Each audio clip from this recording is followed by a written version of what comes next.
First, find Brand Guide underneath the Brand Development category on the top of the page and click on it.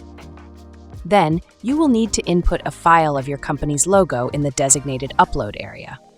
Once your file has been uploaded, take notice of the asterisks beside some of the tabs. These indicate required fields.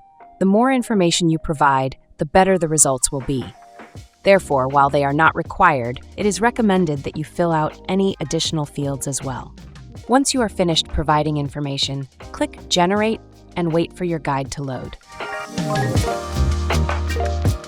An in-depth brand guide should now be visible on your screen.